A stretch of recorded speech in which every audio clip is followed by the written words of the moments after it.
या सभा मंडपाचं भूमिपूजन या तालुक्याचा आमदार म्हणून आपण ठेवलं आणि मला सुद्धा कार्यक्रमाला येण्याचा भाग्य लाभलं त्याबद्दल मी माळी समाजाचं पहिलं अभिनंदन करतो. बांधवांनो, तुमचं आणि आमचं नातं फार वेगळं आहे. थोडं मोहर ढकल बोधिसत्व डॉक्टर बाबासाहेब आंबेडकर यांचे गुरु हे महात्मा ज्योतिबा फुले होते. आणि आज मी तुम्ही पाहिलं की आमची जर लग्न तर बाबासाहेब आंबेडकरांचा फोटो आणि महात्मा ज्योतिबा फुलेंचा फोटो ठेवतो. मी जिथं गोपाळपूरला राहतो तिथं माझं फार्म हाऊस आहे. नाना मी एकटाच बौद्ध समाजाचा, नाही तर सगळे माझ्या बाजूला माळी समाज आहे. टोटल सगळी पारसकर मी एकटाच, बाकी सगळी माळी समाज. त्यामुळं आपलं पिढ्यानपिढ्याचं हे नातं आहे जे बाबासाहेबांनी टिकवलं. थोडं त्यांच्या अनुयायी म्हणून आम्ही कटाक्षानं सामाजिक जीवनामध्ये काम करत असताना कधी दुजाभाव होऊ देत नाही. आमच्यातल्या एखाद्या कार्यकर्त्यावर झाला तर चालेल, परंतु तुमच्या कार्यकर्त्यावर झाला नाही. आज या वार्डामधून सुद्धा मला नानांनी सांगितलं की प्रचंड असं तिथं उमेश दादा 25% 75% झालं. म्हणजे माळी समाजाने 75% मतदान मला केलं आणि बाकीचं 25% मतदान त्या मान्याला केलं. ज्या वेळेला प्रचाराचा आपला सांगता समारंभ होता तो सुद्धा आपण कुरुलला केला. अण्णा पाटील आमचे निकम साहेब हे सगळे त्यावेळेला लीडवर होते आणि प्रचंड अशी मोठ्या प्रमाणामध्ये कुरुलमध्ये सभा झाली. आणि त्याच्यानंतर 20 नोव्हेंबरला मतदान झालं आणि 23 नोव्हेंबरला विधानसभेचा निकाल लागला. मोहोळ तालुक्यानं खऱ्या अर्थानं स्वातंत्र्याची पहाट ही 23 नोव्हेंबरला बघितली आणि तब्बल 40 वर्षाची काळी कुट्ट राजवट संपूर्ण मोहोळच्या मायबाप जनतेनं त्याच्यामध्ये कुरुलकरांनी सुद्धा सिंहाचा वाटा उचलला आणि तब्बल 31,000 मतानं या राजन पाटलाच्या आमदाराचा पराभव करून माझ्यासारखा एक तांदवल्याचा मुलगा महाराष्ट्राच्या विधानसभेला निवडून दिला. त्याबद्दल मी आपल्या कुरुलकरांचं याच आयुष्यात नाही तर 7 जन्मात सुद्धा तुमचे उपकार कधी विसरू शकणार नाही एवढं प्रेम मला कुरुलनं दिलं, मोहोळ तालुक्यानं दिलं. वेळ 9:30 झालेली आहे आणि आता जेवायचा टाइम झालेला आहे. उमेश दादानी बॅटिंग अगदी 4, 6 मी म्हणलं होतं माझ्यासाठी 1-2 रन ठेवतील, ते 1-2 रन सुद्धा त्यांनी आहे. नंतर या तुमच्या आमचे रमेश बारसकर त्यांची आई या गल्लीतली, म्हणजे इथं या बाजूला मामाचं गाव, आणि मामाचं गाव सगळ्यालाच आवडतं.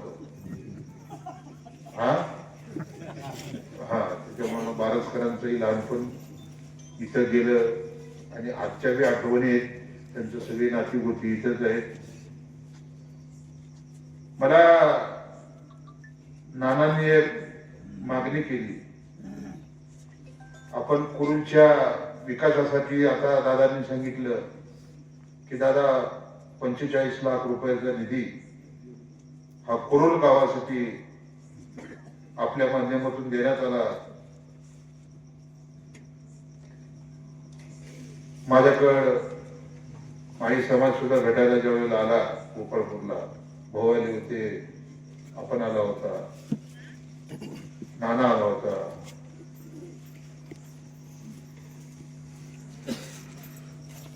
तर आपण मागणी केल्याप्रमाणे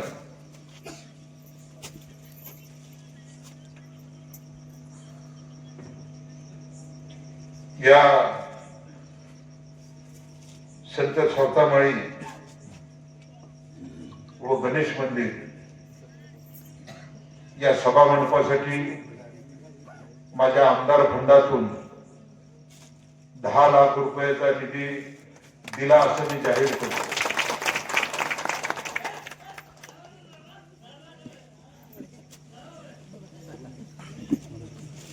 नाना, आपण सुचवल्याप्रमाणे आपलं इथं कुलदैवत आहे अंबाबाईचं मंदिर, बरोबर?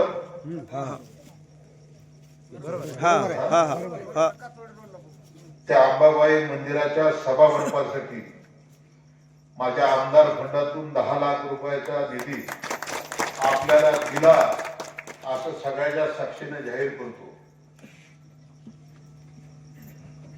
नाना, डीपी मागितलाय तो तर ताबडतोब देतो. इतक्या वेळा भेटला पण मला डीपीचं कधी बोलला, नुकता तडका मारतोय. माळी वस्तीचे शेत रस्ता, असा रस्ताची मागणी आज आपण केली. उमेश दादाला माहित आहे, इथं सगळे सरपंच आहेत. आमचा दीपक माळी आहे, आमचे सुनील दादा आहेत, पाटील आहेत नजीक पिंपरीचे. मी 100 पाण्यात रस्ते, उमेश दादा मोबाईल नंतर बघा, तुमचं भाषण आम्ही शांततेने ऐकू, आमचं भाषण तुम्ही ते बघून आपण आता पण आहे ना आपल्याला जेव्हा कुठे जायचंय, माणसंच राहील नाही तर काय. पलीकडे सभा झाली, माणसं इथे जेव्हा बघायची माणसं आहेत. आणि आपण 100 पाण्याचे रस्ते मंजूर केले. प्रत्येक पाण्याच्या रस्त्याला 24 लाख रुपये, जवळजवळ 24 कोटी रुपयाचे रस्ते हे 2 महिन्यापूर्वी उमेदवार आपण मंजूर केले. या राज्याचे रोजगार हमी योजना मंत्री भरतशेठ गोगावले हे शिवसेनेचे जरी असले तरी दादा, माझाही आयुष्याचा काळ सगळा शिवसेनेत गेलेला आहे. त्याच्यामुळे माझ्यावरती प्रेम त्याने कधी कमी होऊ दिलं नाही. मग जसं तुम्ही सांगितलं की तुतारीचा आमदार म्हणून निधीसाठी अन्याय होते, बिलकुल नाही दादा. मला निधी मिळाला नाही की दुसऱ्या दिवशी मी पहिले एकनाथ शिंदे साहेबांच्या बंगल्यावर जातो. तिकीट द्यायला अडचण होती तरी मी तुतारी घेऊन आज कसा तरी विधानसभेत आलोय. आता ही का माझ्या नशिबात वाटून ठेवले, निधीची कमतरता. शिंदे साहेब ताबडतोब त्या मंत्र्याला फोन करतात आणि आपल्याला निधी मिळतो. आणि तो निधी कुणाला आणायचा आहे? 40 वर्षानंतर तुम्ही तख्त सगळं उलटून लावलं.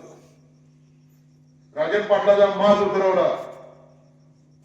दादागिरी, दडपशाही, तानाशाही, झुंडशाही या तालुक्यामध्ये आया बहिणी सुद्धा सुरक्षित नव्हत्या. अशी काही कुठ राजकीय काय तुम्ही संपवली आणि माझ्या हातामध्ये एक आमदार म्हणून तुम्ही संधी दिली. मग कुणासाठी करायचं? 100 आपण पाण्याचे रस्ते मंजूर केले. माझा शेतकरी पावसा पाण्यामध्ये गुडघे इतक्या चिखलामधनं तो येतोय. दादा वडदेगाव एक गाव असं आहे, शेंडेकर इथं आलेले आहेत. कुठे शेंडेकर? विचारा शेंडेकरांना. 77 वर्ष झाले देशाला स्वातंत्र्य. 300 वस्ती. त्या वडदेगाव बसून नदीच्या कडेला. दादा 40 वर्ष तुमच्या भावकीच्या हातात सत्ता होती या तालुक्याची. 77 वर्ष झालं तो समाज वाढ बघतोय की आम्हाला गावात यायच्या. पाऊस जर आला तर 8-8 दिवस तो वडदेगावला गावात येत नाही. जर तो गावात नाही आला तर तालुक्यात कसा जाईल, आणि तो तालुक्यात नाही आला तर तो जिल्ह्यात कसा जाईल, आणि तो जिल्ह्यात नाही आला तर तो राज्यात कसा जाईल, आणि राज्यात नाही आला तर तो देशात कसा जाईल. सर्वसामान्य शेतकऱ्याचं दुःख बघितलं. उमेश दादाने आमदार व्हायच्या अगोदर 37 रस्ते मंजूर केले आणि आमदार झाल्यानंतर ना 100 रस्ते मंजूर केले. 137 रस्ते दादा जवळजवळ आज 50 कोटी रुपयाचे ते रस्ते आहेत. आणि शासनाने आता जी.आर. काढला. त्या पाणंद रस्त्याच्या समितीचा अध्यक्ष बी आता आमदारलाच करून टाकले. तिथला प्रांत हा ते सचिव असेल आणि तालुक्याचा आमदार हा त्या समितीचा अध्यक्ष असेल. त्यामुळे काटेकोरपणानं आपला शेतकऱ्यांसाठी ते रस्ते होणं काढायची गरज आहे. नाना आता मध्ये 2 महिन्यापूर्वी 100 शेती रस्ते आणले. दादानी बी रस्त्याची यादी दिलेली आहे. सगळ्यांची मागणी आलेली आहे. आपण उमेश दादा भरत शेतकर 400 रस्त्याची यादी दिली होती. मला म्हणलं एकदम जर एवढं सगळं दिलं तर गडबड होईल. हा सेना भाजप आणि राष्ट्रवादी असं वाटप ठरले. म्हणजे 30 रस्ते द्यायचे. तुला एकट्याला 400 मागतो म्हणजे 100 दिले. म्हणजे पुढच्या लॉटमध्ये अजून 100 देतो. मी म्हणलं तुझ्या काळात ही 400 ने अजून दुसरी रस्त्याची यादी येते. अरे शेवटी शेतकरी आमच्यासाठी महत्वाचा आहे. तो शेतावरनं गावात आला पाहिजे. आणि गावात ज्यावेळी तू येईल त्यावेळेला म्हणला पाहिजे की आमदार राजू खरेच्या काळामध्ये हे रस्ते झाले. दादा निधी मिळतो, फक्त निधी आणण्याची ताकद पाहिजे. लक्षात ठेव. मी शिंदे साहेबांवर जितका लोड द्यायचा तेवढा लोड देतो. आता हे मोहोळ नगरपालिकेचा विजय झाला आपला. एकनाथ शिंदे साहेब आले. तुम्ही बी होता बाजूला, मी बी बाजूला होतो.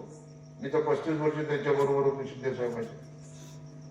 आमदारकी गेली तरी मी ठरायला म्हणलं. पण त्या दिवशी शिंदे साहेबांबरोबर स्टेजवर होतो.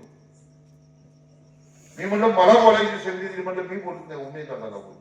पाटील पाटीलला बोललो म्हणजे तालुक्याला कळत.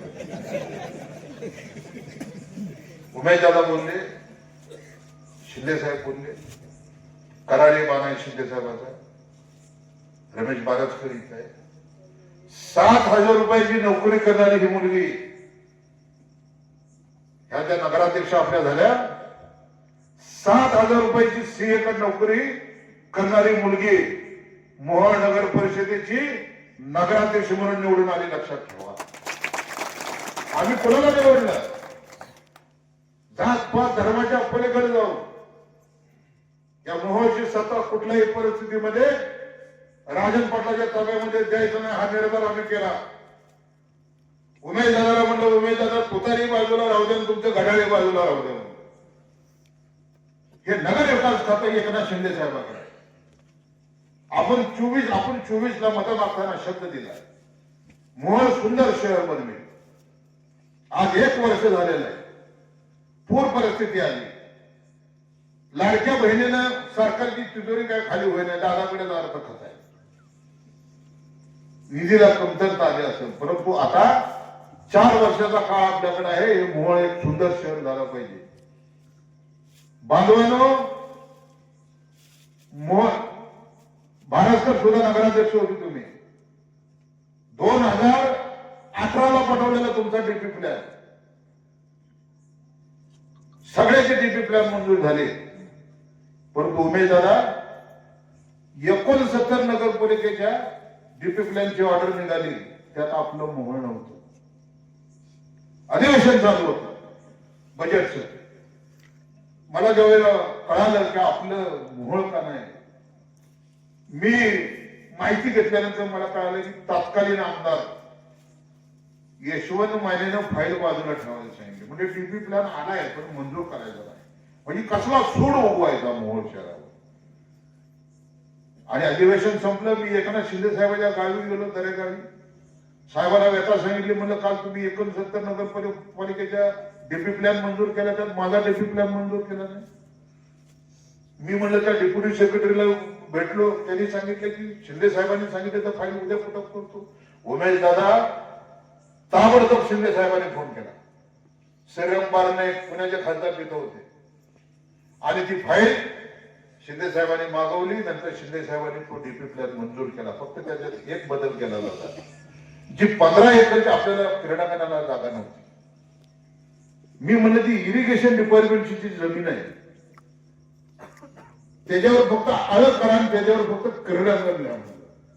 आता ही पुन्हा परत खाली यायचा, पुन्हा त्याच्याला 6 महिने लागायचे, वेळ आपल्याकडे कमी आहे.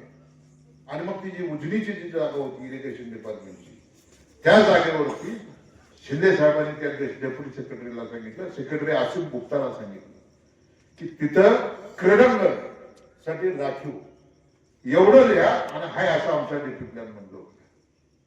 तो डीपी प्लॅन मंजूर झाला. 3000 कोटी रुपयाचा उमेश दादा आपल्या मोहोळ शहराचा डीपी प्लॅन.